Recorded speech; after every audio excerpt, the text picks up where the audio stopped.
నమస్తే, welcome to dial news. నేను దీప. AP CM Jaganmohan Reddy సైనికుల్లో ఆయన ప్రముఖుడు. జగన్ గారి మీద ఈగే కాదు, ఈగ నీడను కూడా వాలనీడు. టికెట్ ఇవ్వకపోయినా నా రాత గీత నువ్వే జగనన్న అంటూ పార్టీ కోసం, జగన్ గారి కోసం నిలబడ్డాడు గుడివాడ అమర్నాథ్ గారు. ప్రస్తుతం ఆయన మనతో ఉన్నారు, ఆయనతో మాట్లాడదాం. నమస్తే అండి. నమస్తే అమ్మా. ఎట్లా ఉన్నారు? ఫైన్. ఇంతకు ముందున్న ఉత్సాహం ఉందా ఇప్పుడు కూడా? ఇంకెక్కువ రెట్టింపు ఉత్సాహం ఉంది. అవునా? జగన్ గారి గుండెల్లో స్థానాన్ని సంపాదించుకున్నారు, ప్రేమను పొందారు, కానీ టికెట్ పొందలేకపోయారు. ఎక్కడ తేడా వచ్చింది? రాజకీయాలంటే ఓన్లీ కంటెస్ట్ చేస్తేనే రాజకీయాలని కానీ, లేకపోతే పోటీలో లేనంత మాత్రాన ఇంకా మన పాత్ర పార్టీలో లేదని అనుకోవడం చాలా అమాయకత్వం. రాజకీయాలంటే ఒక రాజకీయ పార్టీని నడిపేటువంటి ప్రక్రియ కానీ, రాజకీయ పార్టీని నడిపేటువంటి దాంట్లో వివిధ వ్యక్తుల తాలూకా అవసరాలు కానీ చాలా ఎక్కువ ఉంటాయి. సో ఈ అవసరాల మధ్యలో ఇప్పుడు ఉదాహరణకి నన్ను డిప్యూటీ రీజనల్ కోఆర్డినేటర్గా నన్ను పెట్టి 15 నియోజకవర్గాలు చూడమని చెప్పి నాకు ఉమ్మడి విశాఖపట్నం జిల్లా అంతా కూడా నాకు జగన్మోహన్ రెడ్డి గారు బాధ్యతలు అప్పచెప్పారు. నేను ఒక నియోజకవర్గంలో పోటీ చేసి ఆ బాధ్యత తీసుకునేదానికన్నా 15 నియోజకవర్గాల్లో నాకు ఉన్నటువంటి అవకాశాన్ని నేను ఉపయోగించుకొని పార్టీకి ఉపయోగపడడం అనేటువంటిది ఇంకా పెద్ద బాధ్యతగా నేను భావిస్తాను. మీరు అనుకునేది కరెక్టే, కానీ అలా సరిపెట్టుకోవడం కూడా అమాయకత్వం అనిపించదా? ఏం అనిపించదు. ఎందుకంటే నేను చేయాల్సింది, నేను చేయాల్సినటువంటి పదవులు అన్నీ కూడా నేను చేశాను. సో దాంతోపాటు ఇది ఇంకా మరింత ఇప్పుడున్నటువంటి పరిస్థితిలో జగన్మోహన్ రెడ్డి గారు మళ్ళీ రాష్ట్రంలో రెండోసారి ముఖ్యమంత్రి అవ్వాలన్నటువంటిది ఒక చారిత్రాత్మకమైనటువంటి అవసరం. సో దానికి మనం ఏ రకమైనటువంటి పాత్ర పోషిస్తున్నాం అనేటువంటిది ఇంపార్టెంట్ తప్ప నువ్వు పోటీ చేస్తున్నావా లేదా, రేపు పోటీ చేసిన తర్వాత ఏమవుతావు ఏంటి అనేటువంటిది డజంట్ మ్యాటర్ అనేటువంటిది నా అభిప్రాయం. ఎంతైనా ఎన్నికల బరిలో పోటీ చేసే వాళ్ళని విన్నర్స్గా, అంటే వాళ్ళు గెలిచినా గెలవకపోయినా రేస్లోకి వెళ్తున్నారు అనే ఉద్దేశంతో వాళ్ళని విన్నర్స్గా ప్రజలు చూడడం జరుగుతుంది. అంటే ఆ విషయంలో అసలు మీరు టికెట్ ఎందుకు పొందలేకపోయారు అనే విషయంలో మీరు ఏమైనా అనలైజ్ చేసుకున్నారా? చాలా చాలా టైం ఉంది రాజకీయాల్లో. నేను ఆ రోజు అనకాపల్లిలో మాట్లాడినప్పుడు కూడా ఒక మాట చెప్పాను. జగన్మోహన్ రెడ్డి గారు నాకు ఈ బాధ్యతను అప్పచెప్పారు. ఈ బాధ్యతను అప్పచెప్పేటువంటి ప్రక్రియలో అవసరం అయితే నేను పోటీ నుంచి అనేది తప్పుకుంటాను అనేటువంటి మాట అన్నాను తప్ప జగన్మోహన్ రెడ్డి గారు నువ్వు పోటీ చేయొద్దని ఎక్కడ చెప్పలేదే. సో ఇంకా ఎన్నికల నోటిఫికేషన్ రావడానికి, షెడ్యూల్ అనౌన్స్ చేయడానికి ఇంకా చాలా టైం ఉంది. రాజకీయాల్లో ప్రతి నిమిషం ప్రతి సెకండ్ ఏదన్నా జరుగుతుంది. అంటే ఇంకా మీకు హోప్ ఉంది? హోప్ గురించి కాదమ్మా చెప్తున్నాను, నేను అవసరం అంటున్నా. పార్టీ రిక్వైర్మెంట్ కోసం నేను చెప్తున్నా. పార్టీ అవసరం పలానా దగ్గరికి అవసరం ఉంటుంది అని అనుకున్నప్పుడు నేను దేనికైనా రెడీ అని చెప్పి పోటీ చేయడానికి రెడీ, పార్టీ యాక్టివిటీ చేయడానికి రెడీ. జగన్మోహన్ రెడ్డి గారిని గెలుపు కోసం పోటీలో ఉండి ఉపయోగపడవచ్చు, పోటీ లేకుండా ఉపయోగపడవచ్చు, పార్టీ గెలుపు కోసం ఏ రకంగానైనా సహకరించవచ్చు అనేటువంటిది నా అభిప్రాయం. సో నేను అందుకని నేను ఈరోజు కాదు, నేను జనవరి 2వ తారీఖున అనకాపల్లి నియోజకవర్గ ఇన్ఛార్జిగా భరత్ని అనౌన్స్ చేసినప్పుడు నేను ఆ రోజు మీడియాతో మాట్లాడినప్పుడు కూడా ఇదే మాట చెప్పా. తర్వాత అనేక సందర్భాల్లో నన్ను మీడియా ప్రశ్నించినప్పుడు కూడా ఇదే సమాధానం చెప్పా. అందుకనే నేను అనకాపల్లి ప్రజల సాక్షిగా కూడా ఇదే చెప్పా. సో నా లైన్లో ఎక్కడ తేడా ఉండదు. ఏ రకమైనటువంటి సెకండ్ థాట్ కానీ లేకపోతే మీరు అన్నట్టు డిసప్పాయింట్మెంట్ కానీ ఎక్కడ కూడా లేదనేటువంటిది కూడా తెలియజేస్తున్నా. అంటే మీరు రాజకీయాల్లోకి జగన్మోహన్ రెడ్డి గారిని గెలిపించుకోవాలి, ఆయనే సీఎంగా ఉండాలనే ఉద్దేశంతో వచ్చారా? లేదు నేను రాజకీయంగా ఎదగాలి, నేను ప్రజలకి అదేనమ్మా ఇందాక చెప్పింది కూడా. రాజకీయాల్లో ఉన్నటువంటి ప్రతి ఒక్కరూ సర్వీస్ చేయడానికి వస్తారు. వచ్చేటువంటి దాంట్లో పవర్ దాని తోడైతే ఇంకా నలుగురికి ఉపయోగపడవచ్చు అనేటువంటిది 100% ప్రతి కింద స్థాయి నుంచి నేను చాలా ఇంటర్వ్యూస్లో కూడా చెప్పాను. గ్రామ స్థాయిలో ఉన్నటువంటి వాడు వార్డు మెంబర్ అవ్వాలనుకుంటాడు, గ్రామ నాయకత్వం చేద్దాం అనుకున్నాడు సర్పంచ్ అవుదాం అనుకుంటాడు, ఆ ఉద్దేశంతో రాజకీయాల్లోకి వస్తాడు. మండల లెవెల్లో చేద్దాం అనుకున్నటువంటి వారు ఎంపీపీఓ జెడ్పీటీసీ అవ్వాలని చెప్పి అనుకుంటారు, నియోజకవర్గ లెవెల్లో ఎమ్మెల్యేలు అవ్వాలి, ఎంపీలు అవ్వాలి అనేటువంటి ఒక ఆలోచనతోనే అవి పదవులు వస్తే మనం నలుగురికి ఇంకెక్కువ మందికి సేవ చేయొచ్చు అనేటువంటి ఉద్దేశంతోనే వస్తారు. సో వచ్చి నేను అదే చెప్తున్నాను కదా, నేను ఎమ్మెల్యేని అయ్యాను, మంత్రిని అయ్యాను, ఎందుకంటే అవ్వాల్సినటువంటిది ఏమీ లేదు. సో నేను చూడాల్సినటువంటి సాటిస్ఫై అయిపోయారు అనేటువంటిది కాదు నేను చెప్పేది.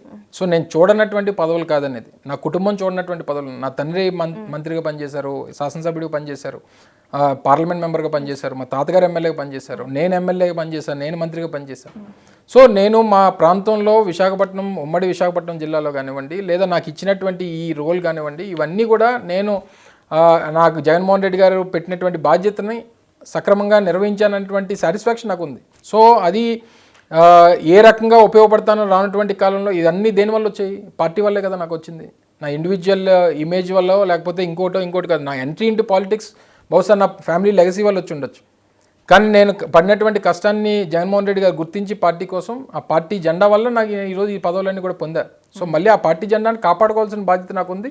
మళ్ళీ తిరిగి అధికారంలో తెచ్చుకోవాల్సినటువంటి బాధ్యత నా మీద ఉంది. సో డెఫినెట్గా నా ఉద్దేశంతోనే ముందుకెళ్తాను నేను. టికెట్ విషయంలో ఏదైనా అనాలిసిస్ చేసుకున్నారా మీరు? ఎందుకు ఇలా జరిగింది అని ఏమైనా అనలైజ్ చేశారా? ఆబ్వియస్లీ ఒక డిస్కషన్కి ముఖ్యమంత్రి గారితో డిస్కస్ చేసినప్పుడు క్లారిటీ చెప్పాడు. నువ్వు ఒక దగ్గరికి ఎందుకు కన్ఫైన్ అవుతున్నావు, ఒక కాన్స్టిట్యున్సీ మీద నువ్వు బొర్ర పెట్టి మిగిలిన ఇంకా పెద్ద బాధ్యత అప్పచెప్తానని చెప్పి నేను చెప్తున్నప్పుడు ఒకదానికి ఎందుకు కన్ఫైన్ అవ్వాలని చెప్పి ఆలోచన. ఆబ్వియస్లీ మీరు అడిగినప్పుడు నేను కూడా కంటెస్ట్లో ఉంటే బాగుంటుంది కదా సార్ అని అడుగుతా కదా. నేను అడిగినప్పుడు ఆయన చెప్పిన పర్సెప్షన్ చెప్పినప్పుడు డెఫినెట్గా ఇది బ్రాడర్ వేలో థింక్ చేయాలి కదా మనం అన్నటువంటిది.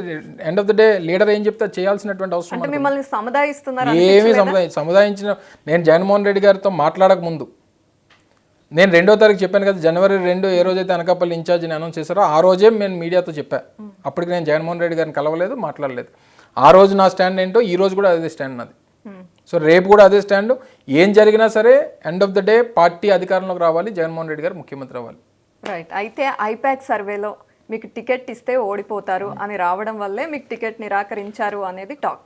సరే వాళ్ళు ఎవరు ఏం చెప్పుకుని బయట అనుకునే దానికి 100 అనుకుంటారమ్మా. ఇప్పుడు నాతో మాట్లాడినటువంటి వారు బయట అనుకునేవి కాదండి అడుగుతుంది. అంటే ఐపాక్ సర్వే మీకు సర్వే కన్సిడర్ చేసే జగన్మోహన్ రెడ్డి అదే గారు ఇలా చెప్తున్నానమ్మా. చేశారు. ఇప్పుడు బయట వచ్చినటువంటి ఐపాక్ సర్వే మీకు ఏమైనా ఇచ్చారా? ఇవ్వలేదు కదా. బయట అనుకుంటుందే కదా మీరు చెప్తున్నారు. సో ఇదే పర్సెప్షను అనేక మీడియా ఛానల్స్లో ఇప్పటికీ మీరు ఏదో టీవీ పెట్టండి, ఒకరోజు అమర్ గాజోకలో పోటీ చేస్తాడని, ఒకరోజు అమర్ ఎలమంచిలో పోటీ చేస్తాడని, అమర్ చోడవరంలో పోటీ చేస్తాడని, అమర్ అనకాపల్లి ఎంపీ పోటీ చేస్తాడని చెప్పి ఎందుకు ఎవరి గురించి చెప్పినట్టు నా గురించి అని చెప్తున్నారు? ఒకవేళ మీరు చెప్పిందే కరెక్ట్ అయితే ఆ కేపబిలిటీ నాకు జగన్మోహన్ రెడ్డి గారు ఎందుకు పెట్టారు అనుకున్నారు? 15 నియోజకవర్గాల మీద మరి కేపబిలిటీ ఉందనుకునే కదా పెడతారు జగన్మోహన్ రెడ్డి. అంటే దానికి కేపబిలిటీ ఉంది, టికెట్ ఇవ్వడానికి కేపబిలిటీ లేదా? నేను అదే చెప్తున్నానమ్మా. ఒక దగ్గర కన్ఫైన్ అయ్యేదానికి, ఒక దగ్గర కన్ఫైన్ అయ్యేటువంటి దానికన్నా మిగిలినటువంటి దాంట్లో నీ అవసరం ఉంది అని చెప్పి ఈరోజు ఉదయం నేను వైజాగ్ నుంచి వచ్చినప్పుడు కూడా కాన్స్టిట్యున్సీకి సంబంధించి బూత్ కమిటీస్ మీటింగ్ అటెండ్ అయ్యా. సో నేను మాట్లాడేటువంటి మాటల వల్ల లేకపోతే మనం పనిచేయాల్సినటువంటి విధానం వల్ల లేకపోతే ఇంకొకటో మనం చెప్పేటువంటి దానికి మనకు ఉన్నటువంటి అవకాశాన్ని మనం అక్కడ ఉపయోగించుకుంటాం. సో అది నలుగురికి ఉపయోగపడాలని చెప్పి చూస్తాం. సో డెఫినెట్గా వీటన్నిటి మధ్యలో 4 ప్రాంతాల్లో మనకు ఉపయోగపడాలి. ఆ విశాఖపట్నం జిల్లాలో నలుమూలలా మన తాలూకా పాత్ర ఉండాలి. నాకు వ్యక్తిగతంగా జగన్మోహన్ రెడ్డి గారు ఇచ్చినటువంటి ఎలివేషన్ కానివ్వండి, లేదా నా కుటుంబానికో లేదా కులానికో లేకపోతే ఇంకోటో డిఫరెంట్ ఆస్పెక్ట్స్ అనేటువంటివి ఉన్నాయి అందులో. సో ఆ రకంగా ఉపయోగపడాలనేటువంటిది ముఖ్యమంత్రి గారి తాలూకా ఆలోచన. ఒకవేళ నిజంగా మీరు అన్నట్టు ఆ సర్వేలో ఎక్కడా లేదంటే 4 దగ్గర లేదు, నా పేరు చెప్తారు, ఇంకెవరిదైనా పేరు చెప్పొచ్చు కదా. మా జిల్లాలో ఓటముల గురించి ఐపాక్ సర్వే చేస్తుంది. అంటే మీరు ఇన్ఫ్లుయెన్స్ చేసే దాని గురించి ఐపాక్ సర్వేలో రిజల్ట్స్ కానీ వాళ్ళ రిపోర్ట్స్ కానీ లేవు కదా. మీరు ఒకటి గ్రహించాలి. ఇన్ఫ్లుయెన్స్ ఒకవేళ ఇచ్చినటువంటి అందరు ఇచ్చే సర్వేలు పలానా క్యాండిడేట్ గెలుస్తాడని చెప్పి అందరూ ఇచ్చేస్తే మరి అన్నీ వచ్చేయాలి కదా సీట్లు. అన్ని నియోజకవర్గాల్లో వాళ్ళు ఐపాక్ వాళ్ళు చేసిన దగ్గర కానీ లేకపోతే ఇతర కన్సల్టెన్సీస్ పనిచేసిన దగ్గర కానీ వాళ్ళందరూ అలాంటి సర్వేలు ఇస్తారనుకుందాం. మరి ఇచ్చిన దగ్గర గెలిచిన క్యాండిడేట్లు అందరూ కూడా గెలుస్తారా? సర్వేలు చేసినట్టుగా రిజల్ట్ ఉండదు అనేది మీ అభిప్రాయమా? లేకపోతే సర్వే అనేటువంటిది ఎలా మీరు తీసుకుంటారు? సర్వే అనేటువంటిది మీరు కదమ్మా, ఎవరన్నా ఏ పార్టీ అన్నా సర్వే అనేటువంటిది అది పర్సెంటేజ్ ఎంత తీసుకుంటారు? 2.5 లక్షల మంది ఓటర్స్ ఉన్నటువంటి కాన్స్టిట్యున్సీలో 2,500 మంది తీసుకుంటారు, 1% తీసుకుంటారు. 1%లో మీరు ఏం చెప్తారు? ఏం డెసిషన్ మేకింగ్ చేస్తారు మీరు? సో ఇవన్నీ మ్యాటర్ కాదు. ఓవరాల్గా రేపు జరగబోయేటువంటి సార్వత్రిక ఎన్నికలు 2 వ్యక్తుల మధ్యలో జరుగుతుంది, జగన్మోహన్ రెడ్డి గారు వర్సెస్ చంద్రబాబు నాయుడు. ఇందులో ఎవరు ఏంటి అనేటువంటిది వాళ్ళిద్దరి మధ్యలో జరిగేటువంటి పోటీ ఇది. సో కింద ఉన్నటువంటి నాయకులు, పోటీ చేసేటువంటి నాయకులు ప్రభావం ఉంటుందా లేదా అనేది ఉంటుంది. 10%, 15%, 20% అక్కడ ఉన్నటువంటి పరిస్థితులను బట్టి ఆధారపడి ఉంటుంది. ఓవరాల్గా ఎన్నికలు, జనరల్ ఎలక్షన్స్ ఎప్పుడు కూడా స్థానిక సంస్థలు అనుకోండి, సర్పంచ్ ఎన్నికలు అంటే మనిషిని చూసి అక్కడ ఉన్న పోటీ పడేటువంటి వ్యక్తులను చూసి ఓటేస్తారు. జనరల్ ఎలక్షన్స్ వచ్చినప్పుడు లీడర్స్ని చూసి ఓటేస్తారు. లీడర్స్ అంటే ఇక్కడ జగన్మోహన్ రెడ్డి గారు వర్సెస్ చంద్రబాబు నాయుడు. వీళ్ళిద్దరి మధ్యలో ఎవరికి ఓటేయాలనేటువంటి దాని మీద ఎన్నికలు ఆధారపడి ఉంటాయి. సో ఈ క్రమంలో ఎవరు ఏంటి సర్వేలు అనేటువంటివి ఇది ఒక సిఫాలజీ అనేటువంటిది ఒక ట్రెడిషన్గా వస్తుంది, కొన్ని ఆస్పెక్ట్స్ తెలుసుకోవడానికి ఉపయోగపడుతుంది తప్ప అవి ఇచ్చినట్టు చేసేస్తే అయిపోతుంది అని అనుకుంటే అందరూ అదే పని మీద ఉంటారు కదా. రాజకీయం ఎందుకు చేయడం, జగన్మోహన్ రెడ్డి గారు జనం మధ్య ఎందుకు తిరగడం, ఎందుకు సంక్షేమ కార్యక్రమాలు చేయడం, ఎందుకు అభివృద్ధి చేయడం, ఇవన్నీ మనిషి సర్వేలే చేసుకుంటాం కదా మేము. సర్వేలు ఎందుకు పనికిరావు అని నేను అదే అంటున్నాను మీతో. అది ఒక్కటే ఆస్పెక్ట్ కాదని అంటున్నాను నేను. కాకపోతే వన్ ఆఫ్ ఒక్కొక్క దానికి ఒక పర్సెప్షన్ తెలుసుకోవడానికి ఉపయోగపడవచ్చు. పార్టీ ఓవరాల్ పర్సెంటేజ్ ఎలా ఉందో తెలుసుకోవడానికి ఉపయోగపడవచ్చు. పనితీరులు ఏ రకంగా అక్కడ ఉన్నటువంటి నాయకత్వ పనితీరులు ఏ రకంగా ఉన్నటువంటి తెలుసుకోవడానికి వన్ ఆఫ్ ద సోర్స్ అదే. అంతే తప్ప దాన్ని బేస్ చేసుకునే ఎన్నికలు చేస్తాం అనేటువంటిది కరెక్ట్ కాదనేటువంటి నా అభిప్రాయం. రైట్.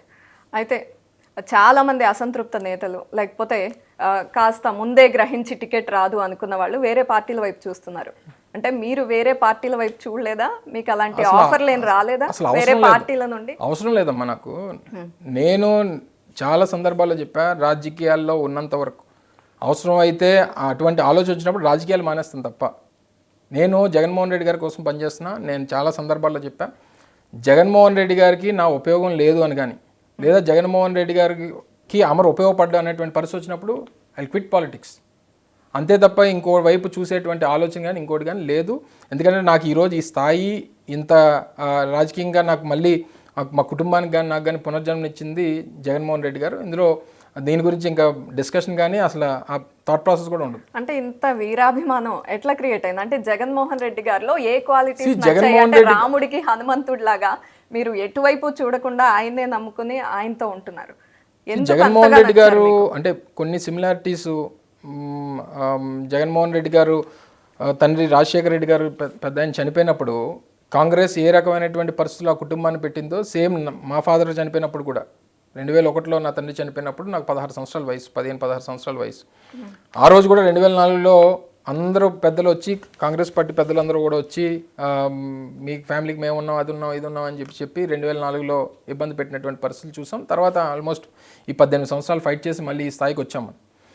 సో ఏదేమైనప్పటికీ ఆ జగన్మోహన్ రెడ్డి గారి మీద పెట్టినటువంటి కేసులు కానివ్వండి, జగన్మోహన్ రెడ్డి గారిని ఇబ్బంది పెట్టినటువంటి పరిస్థితులు కానీ, వాటిని ఫైట్అవుట్ చేసి వచ్చినటువంటి విధానం, ఒక్కసారి అమర్నాథ్ రాజకీయాల్లోకి రావడానికి, అమర్నాథ్ తండ్రి రాజకీయ నాయకుడు కాబట్టి అమర్నాథ్కి అవకాశం వచ్చింది రాజకీయాల్లో రావడానికి. నేను చెప్పేది సక్సెస్ అవ్వడానికి కాదు.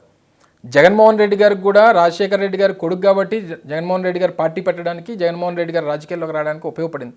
కానీ జగన్మోహన్ రెడ్డి గారు సక్సెస్ అవ్వడానికి రాజశేఖర రెడ్డి గారు తాలూకా సింపతి ఒకసారి పనిచేస్తుంది. అది 2014లో ఓటేశారు ప్రజలు. రాజశేఖర రెడ్డి కొడుకుగా జగన్మోహన్ రెడ్డి గారికి 2014లో ఓటేశారు, అయిపోయింది సింపతి. 2019లో మళ్ళీ జగన్మోహన్ రెడ్డి గారు అధికారంలోకి రావడానికి కేవలం జగన్మోహన్ రెడ్డి గారి కష్టం మాత్రమే. ఆయన కష్టంతో పాటు ప్రజలు ఈయన ఒక ఫైటర్, డెఫినెట్గా మన ప్రాంతం కోసం, రాష్ట్రం కోసం, ప్రజల కోసం మంచి చేస్తాడనేటువంటి నమ్మకాన్ని జగన్మోహన్ రెడ్డి గారు కల్పించారు కాబట్టి మళ్ళీ జగన్మోహన్ రెడ్డి గారు కొట్టేశారు. రాజశేఖర రెడ్డి గారు 2009లో చనిపోయారు కాబట్టి అప్పుడు 14లో ఒకసారి, 19లో ఒకసారి, ఇంకా అదే సింపతి పట్టుకొని వెళ్ళేటువంటి పరిస్థితి ఉండదు కదా.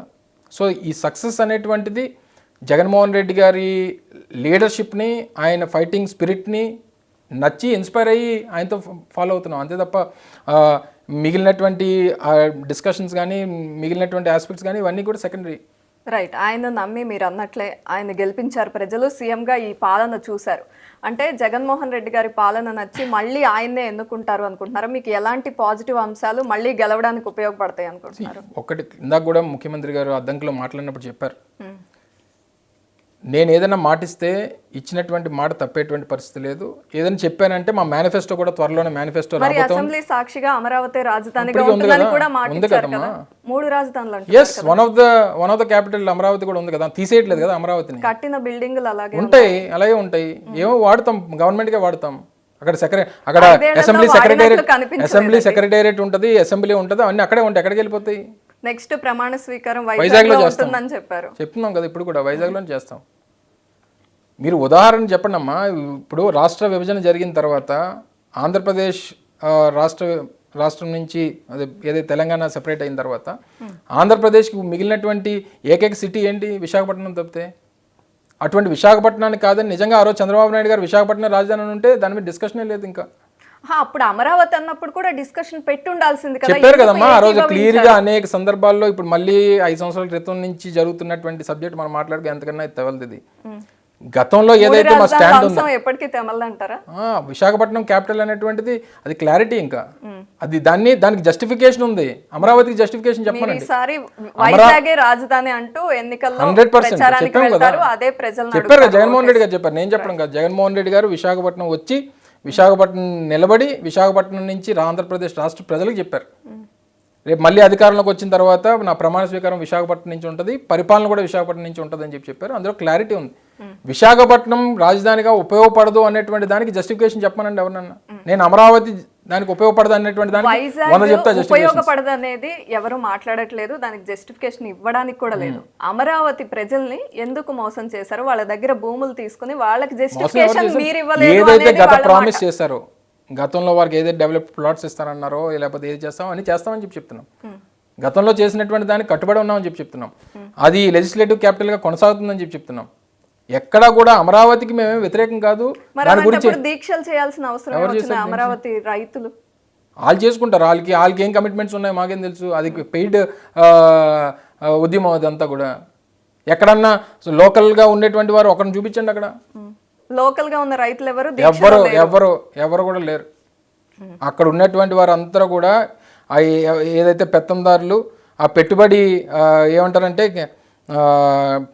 డబ్బు పెట్టి ఉద్యమాన్ని నడిపారు. దాన్ని నేనే చెప్పాను, చాలా సందర్భాలు చెప్పాను. విశాఖపట్నం వస్తే అడ్డుకుంటానని కూడా చెప్పాను. నేను చాలా అన్యాయం చేశాను, ఆవిడ గురించి ఏం మాట్లాడతాం, టైం ఆవిడ గురించి మాట్లాడలేదు. ఆవిడ ఒప్పుకున్నారు మీ పార్టీలో ఉండి బయటకు వచ్చి, నేను బయటకు వచ్చిన తర్వాత 100 మాట్లాడతారమ్మా. పార్టీలో ఉన్నప్పుడు వాళ్ళు 100 మాట్లాడారు, బయటకు వెళ్ళిపోయిన తర్వాత డబ్బులు తీసుకొని మాట్లాడలేరు కదా. ఎందుకు మాట్లాడాల్సింది కదా. ఆవిడ అక్కడి నుంచి రిప్రజెంట్ చేస్తుంది. నిజంగా ఏమిడికి 5 సంవత్సరాలు ఎందుకు ఆవిడకి ఇబ్బంది వచ్చింది, 4.5 సంవత్సరాల తర్వాత ఎందుకు గుర్తొచ్చింది ఆవిడకి? మేము మొదటి 6 నెలల్లోనే మేము మా స్టాండ్ చెప్పాం కదా. మరి తర్వాత 4 సంవత్సరాలు ఏం చేసింది ఆవిడ? 4 సంవత్సరాలు మాట్లాడే రైట్ ఉందా అండి? బయటకు వచ్చి అంత పాలసీకి అంత వ్యతిరేకం, ప్రజల్లో నిజంగా అంత వ్యతిరేకత ఉంటే ఆ రోజు బయటకు వచ్చేవాల్సింది ఆవిడ. ఎందుకు దొంగచాటుని వెళ్ళి ఎమ్మెల్సీకి ఆ పార్టీకి ఓటేసి డబ్బులు తీసుకుని వెళ్ళిపోయిన తర్వాత ఇప్పుడు వచ్చి మాట్లాడతానంటే ఏం వాల్యూ ఉంటుంది, ఏ క్రెడిబిలిటీ ఉంటుంది అటువంటి వారి గురించి మాట్లాడడం వల్ల? ఉపయోగం లేదు కదమ్మా. జగన్మోహన్ రెడ్డి గారి పాలసీస్ మీద ఇంత నమ్మకంతో ఉన్నారు కదా, అదే నమ్మకంతో అదే ప్రేమతో పవన్ కళ్యాణ్ గారిని తిడుతూ ఉంటారా అప్పుడప్పుడు మైకుల ముందుకు వచ్చి? ఎందుకు ఆయన్ని పార్ట్ ఆఫ్ డెమోక్రసీ అమ్మా, ఇట్స్ పార్ట్ ఆఫ్ డెమోక్రసీ. సినిమాల్లో ఉన్నటువంటి వ్యక్తులు రాజకీయాల్లోకి వచ్చి, రాజకీయాల్లో ఉన్నాం కాబట్టి మమ్మల్ని, రాజకీయాల్లోకి వచ్చాం మేము సినిమాల్లో హీరోలం కాబట్టి రాజకీయాల్లో మమ్మల్ని ఎవరు ఏమనకూడదంటే ఎలాగొద్ది? ప్రజాస్వామ్యం. నువ్వు మా ప్రభుత్వాన్ని, మా నాయకుడిని నువ్వు నోటుకొచ్చింది మాట్లాడినప్పుడు మేమెందుకు కూరుకుంటాం? ఎందుకు మాట్లాడకూడదు? ఇవన్నీ మేము అందులో ఉన్నాం కాబట్టి, మా హీరో సినిమాల్లో మా వాడు హీరో కాబట్టి రాజకీయాల్లో హీరో కాబట్టి తిట్టకూడదని లేదు. మరి దేనికి తిట్టకూడదు అంటున్నారు చెప్పండి? వాళ్ళు చేసే పనులను విమర్శిస్తేనో లేకపోతే ఆయన పాలసీస్ ని విమర్శిస్తేనే పర్లేదు, కానీ మాట్లాడితే ఆయన పెళ్లిళ్ళ గురించి లేకపోతే ఆయన జగన్మోహన్ రెడ్డి గారి క్యారెక్టర్ గురించి ఎందుకు మాట్లాడతాడు ఆయన? జగన్మోహన్ రెడ్డి గారి మీద పెట్టినటువంటి కేసులన్నీ కూడా ఫాల్స్ కేసులన్నీ తెలీదా? జగన్మోహన్ రెడ్డి గారి మీద కక్ష సాధింపుతో కాంగ్రెస్ పార్టీని తెలుగుదేశం కలిపి పెట్టిందని చెప్పి తెలియదు ఆయనకి? మా జైల్లో ఉన్నామని మరి ఆయన అది పర్సనలే కదా. మరి ఆయన గురించి పర్సనల్గా మాట్లాడినప్పుడు ఈయన చేసినటువంటివి ఆయనకి తెలుసు కదా, అందరికి తెలిసిందే కదా. తెలిసిందే మళ్ళీ ఇంకోసారి గుర్తు చేస్తున్నారు. మాట్లాడడం వల్లే కాపుల కోపానికి మీరు ఏం కాపులు? ఇప్పుడు ఆయన మీద ఎక్కువ కోపం ఉన్నారు నా మీద కన్నా. ఇప్పుడు ఆయన చేసిన పనికి కాపులందరూ ఆయన మీద ఎక్కువ కోపంగా ఉన్నారు. చెప్పండి ఎందుకు కోపం లేదు? ఎవరినని చెప్పమనండి. 24 సీట్లు తీసుకున్నారని చెప్పి కోపంగా లేరు అనుకుంటా. కాపులు పక్కన పెట్టండి, జనసేనలో కోపంగా ఉన్న కాపులంతా ఇప్పుడు వైసీపీలో వచ్చేసారు కదా. ఆయన ఇష్టపడే కాపులు ఆయనతోనే ఉన్నారు. ఆయన ఎవరైతే విమర్శించారో వాళ్ళు వచ్చేసారు. ఇప్పుడు ఎవరో ఒకరిద్దరు వాళ్ళ స్టాండ్ అని చెప్పినంత మాత్రాన వాళ్ళ పార్టీకో లేకపోతే మా పార్టీకో అంటగట్టడం అనేటువంటి కరెక్ట్ కాదు. ఏదైతే ఆయన చాలా సందర్భాల్లో ఎన్నికల్లో ఓటమి పాలు అయిన తర్వాత వారి మీటింగ్లో కూడా, భీమవరం మీటింగ్లోని గాజువాక మీటింగ్లో కలిసినప్పుడు కనీసం మీకు ఎలాగా పార్టీ అభిమానం లేదు, కనీసం కులాభిమానం అన్న ఉండాలి కదా మీకు అన్నటువంటి మాట మాట్లాడాడు ఆయన. ఆన్ రికార్డ్ అది పవన్ కళ్యాణ్ గారు మాట్లాడినటువంటి మాటలు అవి. అంటే కాపులందరినీ కూడా ఒక తాటి మీదకి తీసుకురావాలనే ఉద్దేశమో లేకపోతే కులం పేరు చెప్పి ఆ పార్టీని నడుపుదామని చెప్పో, సో మన కులానికి రాజ్యాధికారం వస్తుంది అనేటువంటి చెప్పేటువంటి ప్రయత్నం ఏదో చేయాలనేటువంటి తాపత్రయం పడ్డాడు ఆయన. అది పడ్డాడో నిజంగా ఆయనకు ఆ ఉద్దేశం ఉందో లేదో అనేటువంటిది ఇప్పుడు తెలిసిపోయింది. ఇప్పుడు కాపులు ఏమంటున్నారు రాష్ట్రంలో? ఈ మాత్రం దానికి 24 సీట్లు తీసుకునేటువంటి దానికి అదే అలా విమర్శించే కాపులంతా వైసీపీకి వచ్చేసారు అంటున్నాను నేను. మీరు అదే అనుకుంటున్నారు. మీరు ఎవరో ఒకరిద్దరు మాట్లాడారు కాదండి. అదేనమ్మా మీరు అనుకోవడం ఎగ్జాంపుల్స్ కనిపిస్తున్నాయి కదా, నేను ఎవరెవరు చెప్పేది వచ్చారు ఏంటంటే ఇప్పుడు ఒక లీడర్ చెప్పారు, ఒకరు మాట్లాడారు, ఒకరు బయటపడ్డారు, మరి ఆయన పక్కన కూర్చోబెట్టి మాట్లాడుకున్నాడు కదా ఆయన పక్కన కూర్చొని ఆయన సలహాలు తీసుకున్నాడు కదా ఆయన. మరి అప్పుడు ఎందుకు ఆయన గురించి అలా మాట్లాడలేదు, నాకు ఎవరు సలహాలు ఇవ్వాల్సిన అవసరం లేదని ముందే చెప్పవలసింది కదా. తర్వాత వాళ్ళ తాలూకా స్టాండ్ని ఇది కాదు కాపులు కోరుకుంది అని చెప్పి అనగానే మీ సలహాలు నాకు అవసరం లేదని చెప్పి అన్నాడు ఆయన.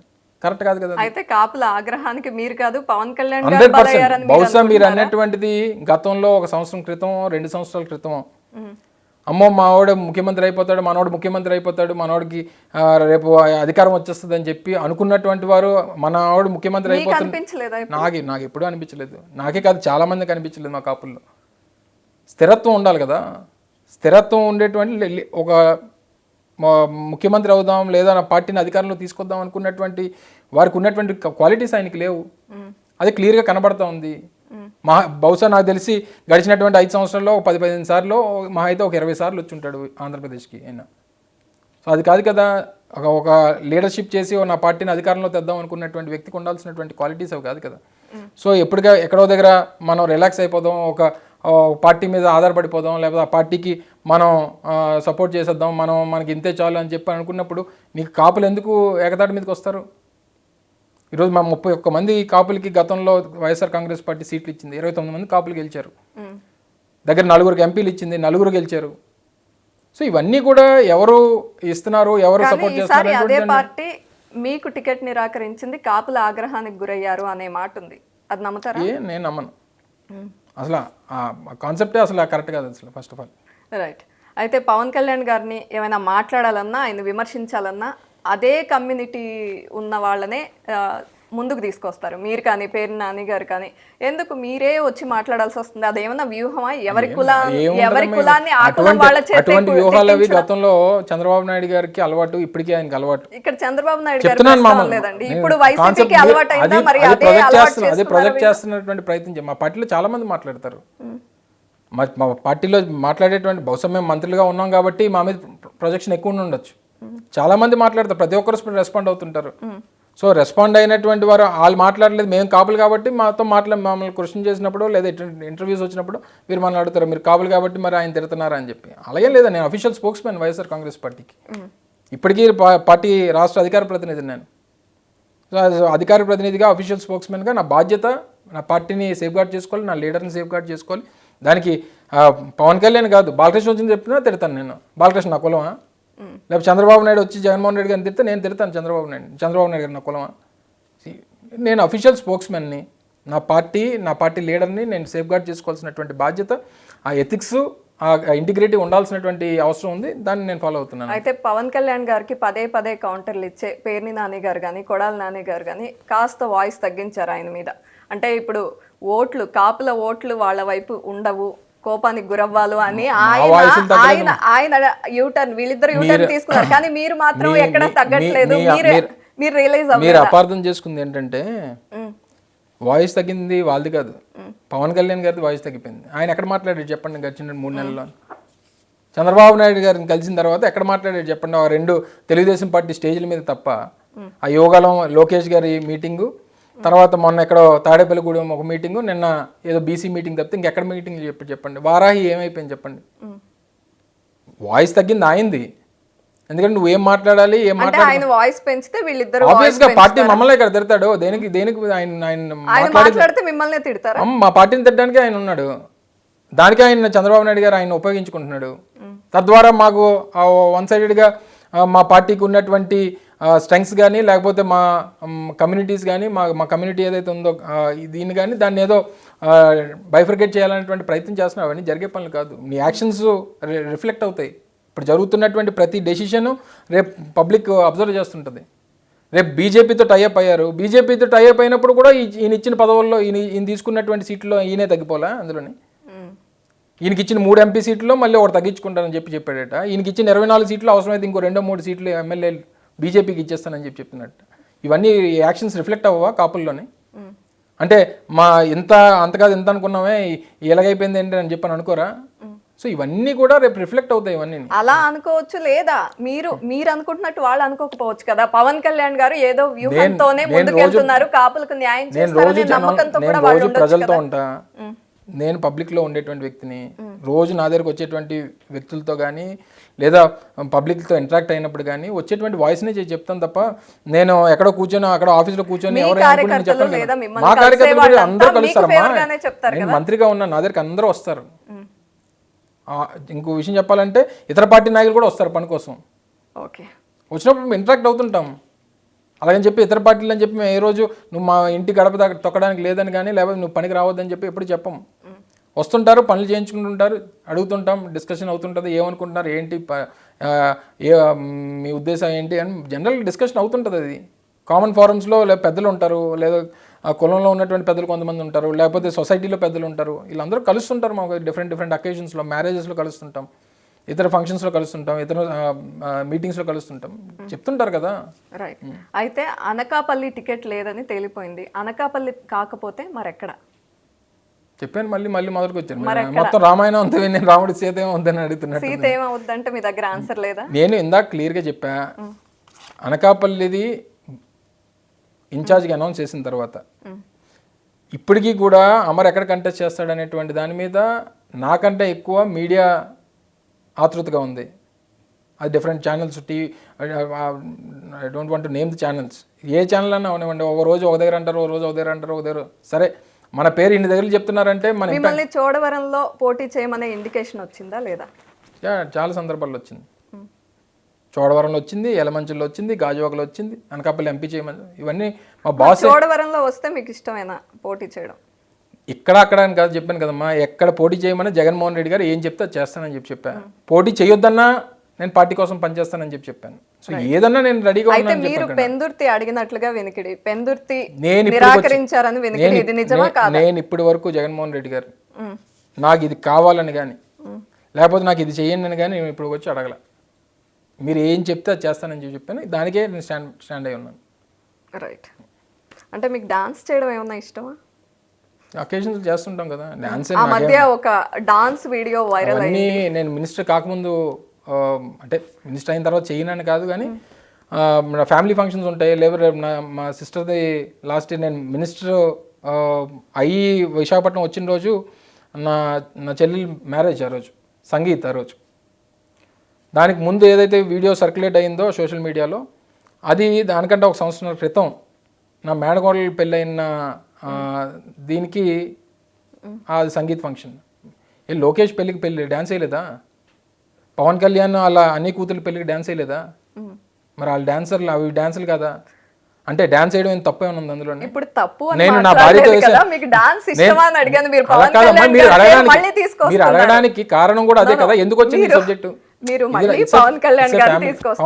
నేను లోకేష్ గురించి కూడా చెప్పాను కదా, మీరు పవన్ కళ్యాణ్ గురించి అడుగుతున్నారు. నేను ఏమంటానంటే ఈ డాన్స్ సబ్జెక్ట్ ఎందుకు వచ్చింది? నేను పక్కన ఉన్న నా భార్య, ఇంకెవరో కూడా కాదు, నేను నా భార్య డాన్స్ చేస్తాం, మా ఇద్దరిదే డాన్స్. అంతకు మించి ఇంకెవరితో వేసేటువంటి అలవాటు కూడా నాకు లేదు, ఎవరితో ఈయన కూడా.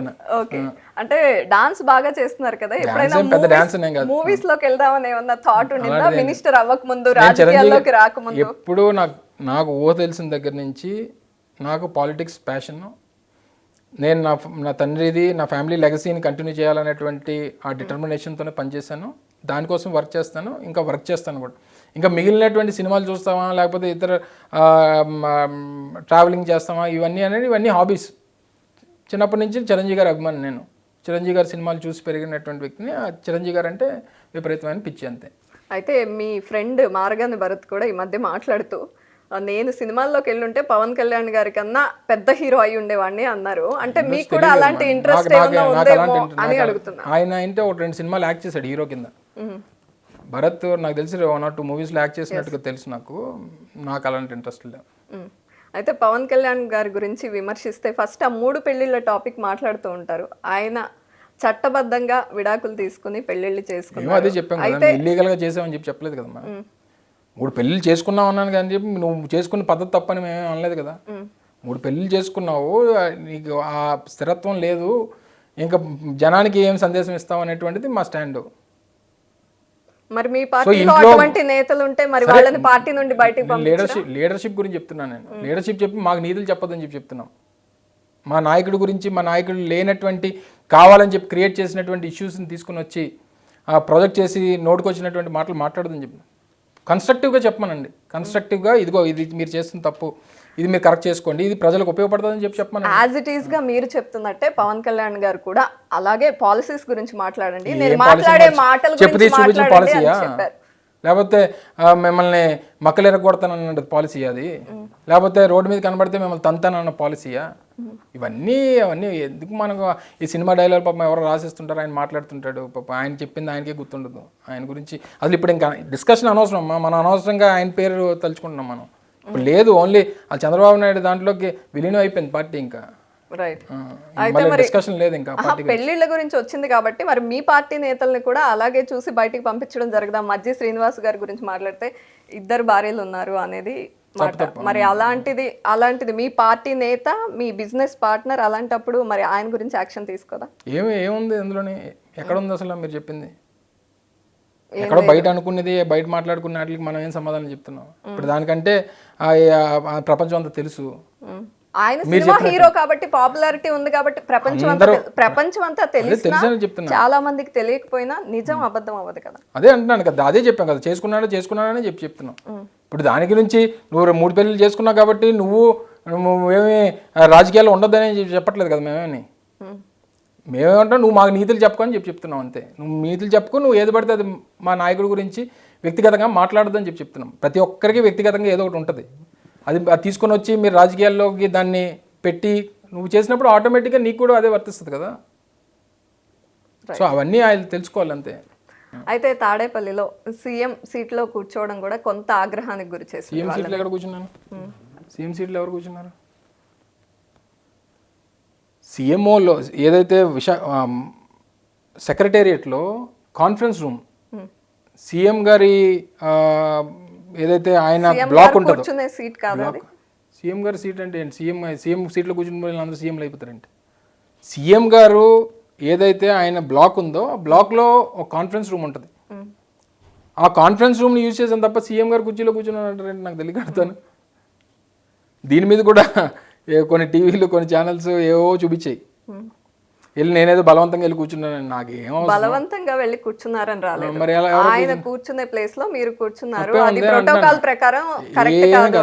మీకు 100% రాంగ్ న్యూస్ అది. ఆయన కూర్చునే కుర్చీ కాదు అసలు. దాని గురించి పార్టీలో అధిష్టానం నుంచి మీకు కాల్స్ కానీ డిస్కషన్ కానీ అసలు లేదా? నథింగ్. ఇన్ఫాక్ట్ సీఎంఓ నుంచి వెళ్ళి అక్కడ ఆర్గనైజ్ చేయమని చెప్పింది సీఎంఓ. ఓహో, ఓకే. సీఎంఓ నుంచి పార్టీ క్లియర్ గా ఉంది, మీరు క్లియర్ గా ఉన్నారు అంతే కదా. మేమే క్లియర్గా ఉండాలి. ఎవరేమనుకుంటారు మాకు అనవసరం. రైట్, క్లియర్గా ఉన్నారు. అండ్ మాకు కొన్ని మినిమం నాలెడ్జ్ లేకుండా ఉన్నాం కదమ్మా, ఎక్కడ ఏం చేస్తున్నాం ఏంటి అనేటువంటిది. ప్రతిదీ సీఎంఓ నుంచి ఆ రోజు సీఎం గారు ఆర్గనైజ్ చేయాల్సినటువంటి, సీఎం గారి అండర్లో జరగాల్సినటువంటి కార్యక్రమం, కొన్ని ఆయన పర్సనల్ కొన్ని మీటింగ్స్, ఫైనాన్స్కి సంబంధించి, తర్వాత 1 or 2 అదర్ ఇష్యూస్, రెవెన్యూకి సంబంధించి కొన్ని ఇంపార్టెంట్ మీటింగ్స్ ఉండి అమరణ చేసేయమని చెప్పి ఆయన ఆదేశాలు ఇచ్చిన తర్వాత, ఎక్కడ చేయాలంటే పలానా దగ్గర చేయమని చెప్పి సీఎంఓ నుంచి నాకు ఆదేశాలు వచ్చిన తర్వాతనే అక్కడి నుంచి చేశాను నేను ప్రోగ్రామ్. దాని మీద నన్ను ఎవరు అడగడం కానీ, లేకపోతే నేను ఎవరికో సంజాయించుకోవడం ఎక్కువగా సర్క్యులేట్ అయింది. దానికోసం క్లారిటీ కోసం అందుకనే నేను కూడా మీ ద్వారా చెప్తున్నాను ప్రజలకి. నన్ను ఎవరైనా అడగడం కానీ, నేను ఎవరికైనా సంజాయిషి ఇచ్చుకోవడం కానీ ఎక్కడ జరగలే. అది టీవీలే చేసుకున్నాయి. నేను ఇచ్చిన సంజాయిషి వాళ్ళే చెప్పేశారు, వాళ్ళు నన్ను అడిగారని చెప్పి కూడా వాళ్ళే అడిగేశారు, వాళ్ళు సాటిస్ఫై అయిపోయారు అంతే తేడా. రైట్. మీ ఉత్తరాంధ్ర లీడర్లలో మీతో ఎక్కువగా ఫ్రెండ్లీగా ఉండే లీడర్ ఎవరు? ఎమ్మెల్యేస్ కానీ లీడర్స్ కానీ? ఫ్రెండ్లీగా అంటే అంతా ఎవరు మన ఏజ్ గ్రూప్ కాదు కదమ్మా. ఓకే. అంటే అందరితోనే నేను బాగానే ఉంటాను. ఎందుకంటే ఆల్మోస్ట్ మా ఉత్తరాంధ్రలో ఉన్న అందరు లీడర్స్ మా ఫాదర్ కాంటెంపరీగా ఉన్నటువంటి వారు, లేదా ఫాదర్తో పాటు ఫాదర్ కింద పనిచేసినటువంటి వారు ఉన్నారు. సో నేను చిన్నప్పటి నుంచి అందరినీ చూసి పెరిగినటువంటి వ్యక్తిని. ఆల్మోస్ట్ అందరూ ఎమోషనల్గా ఫ్యామిలీ కనెక్ట్ అనేటువంటిది అందరితో కూడా ఉంది. అంటే స్పెసిఫిక్గా ఏజ్ గ్రూప్ కాకపోవడం వల్ల బహుశా ఫ్రెండ్షిప్ అనేటువంటి ఉండకపోవచ్చు, కానీ ఎమోషనల్ కనెక్ట్ అనేది అందరితో ఉంటుంది. 3 రాజధానుల కాన్సెప్ట్ వల్ల అరాచకం జరిగింది ఆంధ్రప్రదేశ్లో అనే మాటని ఏ విధంగా చూస్తారు? తప్పు అదంతా కూడా. కేవలం వాళ్ళు కోరుకున్నటువంటిది జరగట్లేదు కాబట్టి దీన్ని ఈ రకంగా ప్రొజెక్ట్ చేయాలనేటువంటి ప్రయత్నం జరిగింది తప్ప అరాచకం ఎక్కడ జరిగింది చెప్పమనండి, ఏదైనా రుజువులతో చెప్పాలి కదా. ఇప్పుడు విశాఖపట్నం అని చెప్పకముందు మేము ఏమన్నా విశాఖపట్నంలో ఏదైనా చేసి మేము విశాఖపట్నం అని చెప్పాము వాళ్ళలాగా అమరావతిలాగా, అలా ఏం చెప్పలేదు కదా.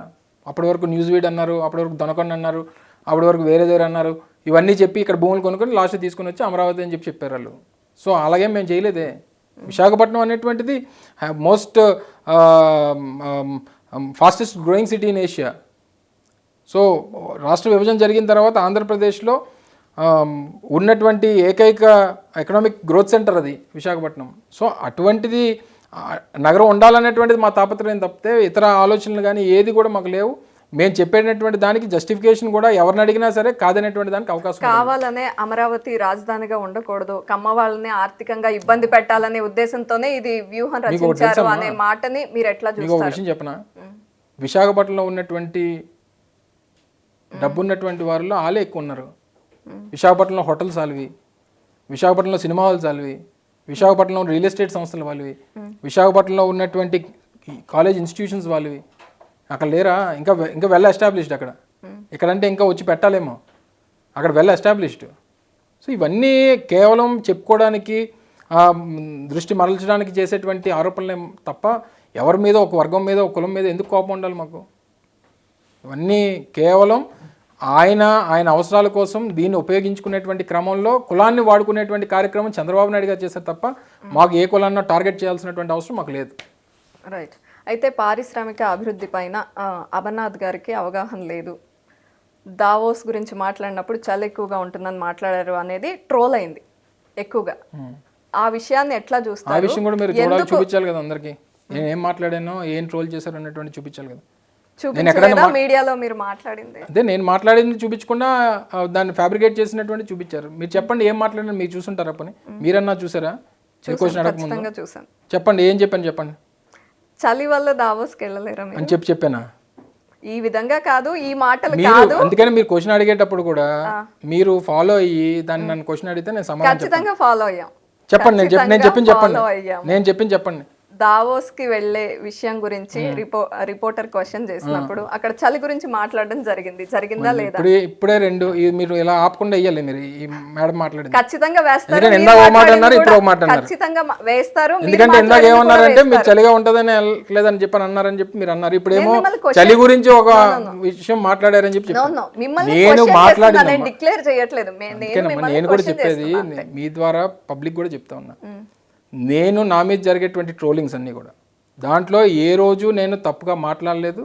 అంత అవగాహన లేకుండా ఉన్నటువంటి వ్యక్తిని కూడా కాదు నేను ఆ రోజు ఆ విషయం గురించి డిస్కస్ చేసినప్పుడు నన్ను అడిగినటువంటి ప్రశ్న ఏంటంటే, మీకు దావోస్ నుంచి, వరల్డ్ ఎకనామిక్ ఫోరం నుంచి మీకు ఇన్విటేషన్ లేదంట కదా, మీ ముఖ్యమంత్రి గారిని పిలవలేదట కదా అని చెప్పి నన్ను అడిగారు. అడిగితే నేనేం చెప్పానంటే, ఇది నవంబర్ ఆ రోజు ప్రెస్ కాన్ఫరెన్స్ కూడా 13వ తారీఖు జనవరి అనుకుంటా నేను ప్రెస్ కాన్ఫరెన్స్లో మాట్లాడింది. నవంబర్ 26, 2022 గౌరవ ముఖ్యమంత్రి జగన్మోహన్ రెడ్డి గారికి వరల్డ్ ఎకనామిక్ ఫోరం చైర్మన్ దగ్గర నుంచి ఇన్విటేషన్ లెటర్ ఇదిగో, ఇది లెటరు. జగన్మోహన్ రెడ్డి గారిని ఎకనామిక్ ఫోరంకి ఇన్వైట్ చేస్తూ ఇచ్చినటువంటి లెటర్ ఇది, ఆహ్వానిస్తూ వచ్చినటువంటి ఇన్విటేషన్ ఇది. రాలేదు, ఇవ్వలేదు అనేటువంటి వారికి ఇది సమాధానం. ఈ ఎకనామిక్ ఫోరం అని పెట్టుకొని మేము 6 నెలల క్రితమే వరల్డ్ ఎకనామిక్ ఫోరంకి అటెండ్ అయ్యాం. అప్పటికి 6 నెలల క్రితం మరో నెల 45 రోజుల్లో గ్లోబల్ ఇన్వెస్టర్ సమిట్ ఆంధ్రప్రదేశ్లో విశాఖపట్నంలో చేయబోతా ఉన్నాం. వారందరినీ ఆహ్వానించి ఇక్కడే ఒక పెద్ద ప్రోగ్రామ్ చేయాలని చెప్పి రాష్ట్రాన్ని ప్రపంచానికి చూపించాలనేటువంటి ఉద్దేశంతో ప్రోగ్రామ్ చేపట్టబోతా ఉన్నాం. అందువల్ల ఈసారి అటెండ్ కావట్లేదు. ఈ క్రమంలో దీన్ని ఎకనామిక్ ఫోరం పేరు చెప్పి ఏదైతే గత ప్రభుత్వంలో ఉన్నటువంటి నాయకులు షోకేస్ చేసుకొని దానివల్ల వాళ్ళు ఇమేజ్ బిల్డప్ చేసుకోవాలనేటువంటి ప్రయత్నం గత ప్రభుత్వంలో చేసింది. ఆ గత ప్రభుత్వంలో ఉన్నటువంటి అప్పుడు ముఖ్యమంత్రి చంద్రబాబు నాయుడు గారు ఆయన కొడుకు కలిసి దావోస్లో ఎంత చలిగా ఉన్నా సరే మేము సమావేశాలు జరుపుతూ ఉన్నాం, చంద్రబాబు నాయుడు గారికి 104 జ్వరం ఉన్నా సరే మీటింగ్లు ఎక్కడ ఆపట్లేదు అనేటువంటివి వారి పేపర్లో ప్రొజెక్ట్ చేసుకునేటువంటి ప్రయత్నం చేశారు. మాకు అంత ఇమేజ్ డెవలప్మెంట్ మాకు అవసరం లేదు, ఇమేజ్ ప్రొజెక్షన్ మాకు ఇవ్వాల్సినటువంటి అవసరం లేదు, ఈ రకమైనటువంటి మాటలు చెప్పి ప్రొజెక్ట్ చేసుకొని మీరు రాష్ట్రాన్ని ప్రొజెక్ట్ చేయడానికి వెళ్తున్నారా, మీ తాలూకు ఇమేజ్ని బూస్టప్ చేసుకోవడానికి వెళ్తున్నారా, దేనికి వెళ్తున్నారు, మీరు ఎందుకు ఊరికనే వచ్చి మా మీద ఎలా ఏడుస్తారు అన్నటువంటి మాట మాట్లాడాను నేను. ఆ తర్వాత అప్పటి వరకు కరెక్ట్గానే క్లియరెన్స్ ఇచ్చారు. ఆ తర్వాత ఏమన్నాను, అక్కడ వరకు స్టాప్ అయిపోయింది కాన్వర్జేషన్, అయిపోయింది అంతే. నేను ఏం చెప్పను, నేను నిజంగా చెప్పానంటే దేనికన్నా రెడీ నేను. రైట్.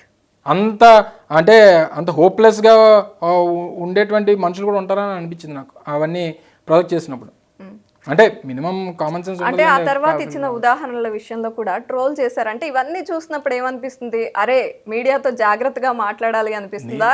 చాలా విషయాలు ఇలా ట్రోలర్స్ కి అవసరం అయ్యేలాగా ఇస్తున్నాను అనిపిస్తుంది. మాట్లాడేటువంటి క్రమంలో మనం ఇప్పుడు మీకు నాకు మధ్యలో జరిగిన ఇంటర్వ్యూలో చాలా ఆస్పెక్ట్స్ని లేకపోతే చాలా ఉన్నటువంటి ఇతర డిస్కషన్స్ ఏవైతే చేసామో దీన్ని అనేక రకాలుగా వాడుకోవచ్చు వాళ్ళు. సో ఆ వాడుకునే దానికి ఖాళీగా ఉన్నటువంటి లోఫర్లు ఎవరైతే ఉంటారో వాళ్ళందరికీ ఏదైనా చేసుకుంటారు. వాళ్ళకి ఏముంది, వాళ్ళకి ఏం టైంపాస్ ఇటువంటి మీమ్స్ చేసుకున్నాం లేకపోతే ఇంకోటి చేసుకున్నాం ఇటువంటి చేసుకుని అలా టైంపాస్ చేసుకున్నా అదొక జీవనాధారం వాళ్ళకి. అంతే తప్ప నేను మాట్లాడే విషయంలో ఏది మాట్లాడినా సరే దానికంటూ ఒక జస్టిఫికేషన్ ఉంటుంది తప్ప ఏది కూడా కావాలని చెప్పి మాట్లాడి మనం ఏదో అవతల వాడికి అవకాశం ఇద్దాం అనేటువంటి ఆలోచన ఏ రోజు మనకు ఉండదు, ఆ అవసరం కూడా నాకు లేదు. అవేమి పట్టించుకుంటే నేను ఈజీగా సమాధానం చెప్పుకోవాలి కూర్చోవాల్సి వస్తుంది.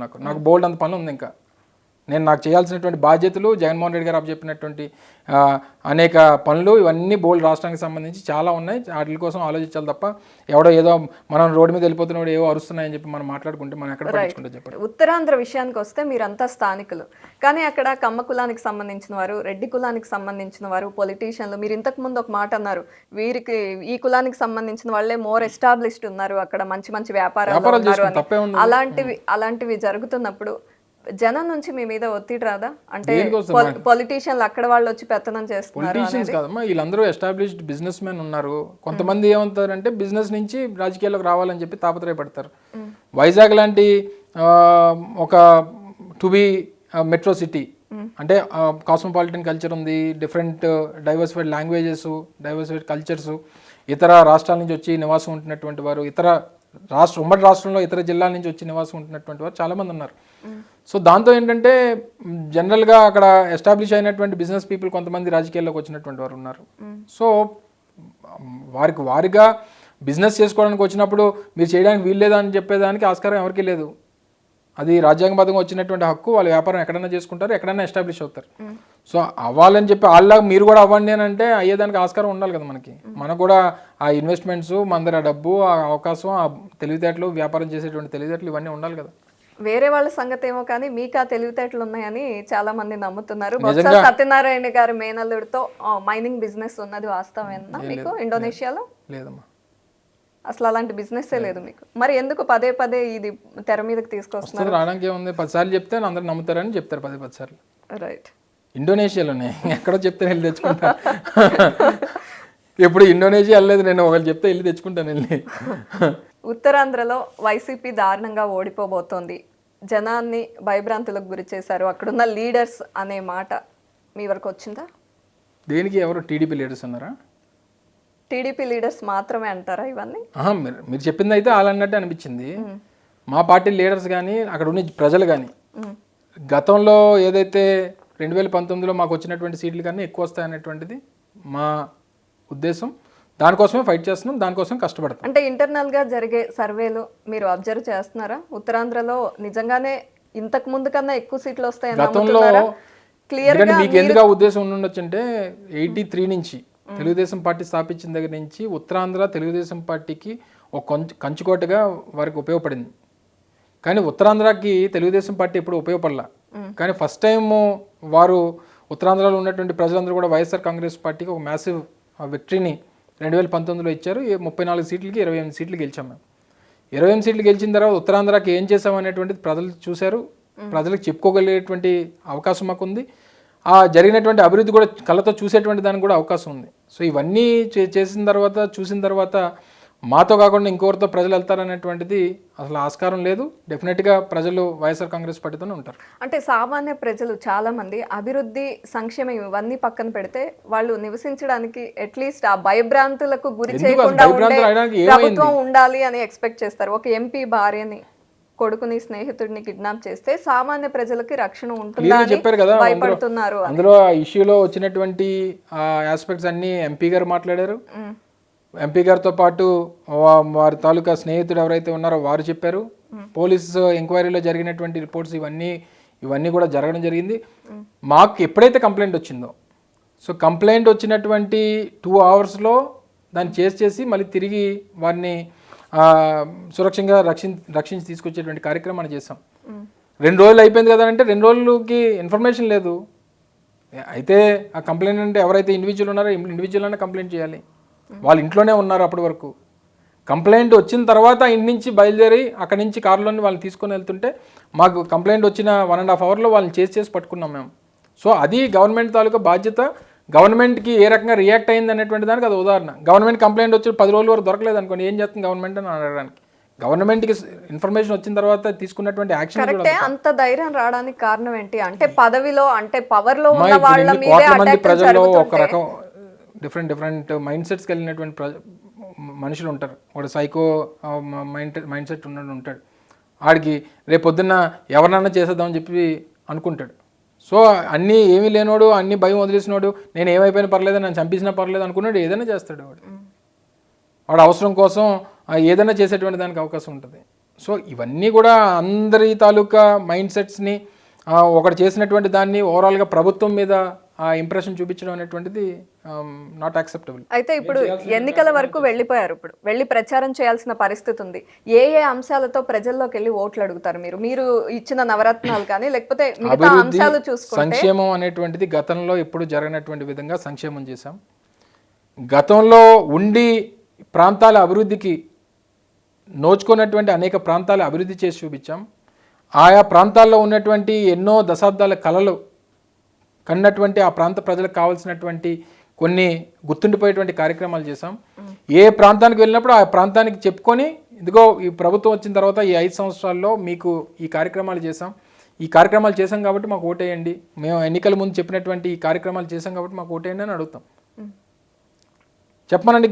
గతంలో చంద్రబాబు నాయుడు గారిని 2019లో ఆయన వెళ్ళినప్పుడు 2014లో ఈ మేనిఫెస్టో ఇచ్చాను, మళ్ళీ ఈ మేనిఫెస్టో పట్టుకొని వచ్చాను, ఈ మేనిఫెస్టోలో ఉన్నటువంటివన్నీ నేను చేసి నాకు ఓటేయండి అని చెప్పేటువంటి ధైర్యం ఉందేమో. ఇప్పుడు మేము పట్టుకొని వెళ్తాం, మేము పట్టుకొని వెళ్ళి చెప్తాను 199% హామీలు అమలు చేస్తాం కాబట్టి మాకు ఓటేయండి అని అడుగుతాం. మాకు ఆ క్రెడిబిలిటీ ఉంది. కానీ వాళ్ళకి ఆ క్రెడిబిలిటీ పనుల్లో ఏది ఎక్కువగా సక్సెస్ఫుల్ అయింది అంటే ఏం చెప్తారు? ఏ అంశాలు మీకు కలిసి వస్తాయి రేపు ప్రజల్లోకి వెళ్ళినా? ఎడ్యుకేషన్, పిల్లల భవిష్యత్తు బాగుంటే రాష్ట్రం, దేశం భవిష్యత్తు బాగుంటుందని చెప్పి నమ్మాం కాబట్టి పిల్లలు చదువుకునేటువంటి గవర్నమెంట్ స్కూల్స్ దగ్గర నుంచి ఆ స్కూల్స్లో ఉండేటువంటి ఇన్ఫ్రాస్ట్రక్చర్ దగ్గర నుంచి అవన్నీ కూడా అభివృద్ధి చేసి రేపు వాళ్ళకి ఓట్లు కూడా వస్తాయో రావో తెలియదు మాకు. రేపు మాకు వాళ్ళు ఓటేసేటువంటి సెక్టర్ కూడా కాదు మాకు. రేపు 1వ తరగతి చదువుతున్న అమ్మాయి మా అయితే 5వ తరగతి వచ్చి ఉంటుంది, 5వ తరగతి చదువుతున్న అమ్మాయి 10th వచ్చి ఉంటుంది. బహుశా 10th క్లాస్లో ఉన్న అమ్మాయి మేము అధికారంలోకి వచ్చినప్పుడు ఇప్పుడు ఓటు హక్కు వచ్చి ఉంటుంది తప్ప మిగిలినటువంటి వారందరికి కూడా మేము డబ్బు ఖర్చు పెట్టాల్సినటువంటి అవసరం లేదు. కానీ ఒక్క ఎడ్యుకేషన్ డిపార్ట్మెంట్లో దాదాపు 40 నుంచి 45 వేల కోట్ల రూపాయలు ఖర్చు పెట్టాము డిఫరెంట్ ప్రోగ్రామ్స్కి. ఎందుకంటే ఆ ఇన్ఫ్రాస్ట్రక్చర్ ఇస్తే మంచి భవిష్యత్తు ఉంటుంది వాళ్ళకి, రేపు మనకు రాష్ట్రానికి ఉపయోగపడతారని చెప్పి నమ్మాం. ఎడ్యుకేషన్ గురించి కానీ, హెల్త్ గురించి కానీ, లేకపోతే మిగిలినటువంటి వెల్ఫేర్ యాక్టివిటీస్కి సంబంధించి కానీ, గ్రామాల్లో ప్రతి గ్రామంలో వ్యవస్థలు తీసుకుని వచ్చి సచివాలయ వ్యవస్థ కానీ లేకపోతే వాలంటీర్ వ్యవస్థ కానీ వాళ్ళు పరిపాలనని మరింత దగ్గర చేసేటువంటి కార్యక్రమం అనేక సందర్భాల్లో అనేక మంది నాయకులు చెప్పుంటారు తప్ప ఇప్పటికి వచ్చి ఎవరు దాన్ని ఆచరించినటువంటి కార్యక్రమాలు జరగల. ఈరోజు గ్రామాల్లోకి తీసుకుని వచ్చాం పరిపాలనని. కావాల్సినటువంటి పారిశ్రామిక అభివృద్ధి లేదా మనకు ఉన్నటువంటి సముద్ర తీరాలలో పోర్టుల నిర్మాణం సంబంధించి కానివ్వండి, అగ్రికల్చర్కి సంబంధించి రైతులకు భరోసా ఇచ్చేటువంటి కార్యక్రమం కానివ్వండి, సెల్ఫ్ హెల్ప్ గ్రూప్స్కి ఏవైతే డ్వాక్రా మహిళలు 2019లో మేము అధికారంలోకి వచ్చే టైంకి 88% of the self help groups in Andhra Pradesh, 88% మంది బ్యాంకుల్లో అప్పుల్లో ఉండిపోయారు. ఈరోజు అటువంటిది 88% 0.8% తీసుకుని వచ్చాం. ఈరోజు సెల్ఫ్ హెల్ప్ గ్రూప్స్ అంటే దాదాపు 1 కోటి మంది ఉంటారు ఆంధ్రప్రదేశ్లో. మహిళలు ఈ సెల్ఫ్ హెల్ప్ గ్రూప్స్లో ఉండి ఈ డ్వాక్రా మహిళలు 1 కోటి మంది ఉంటారు.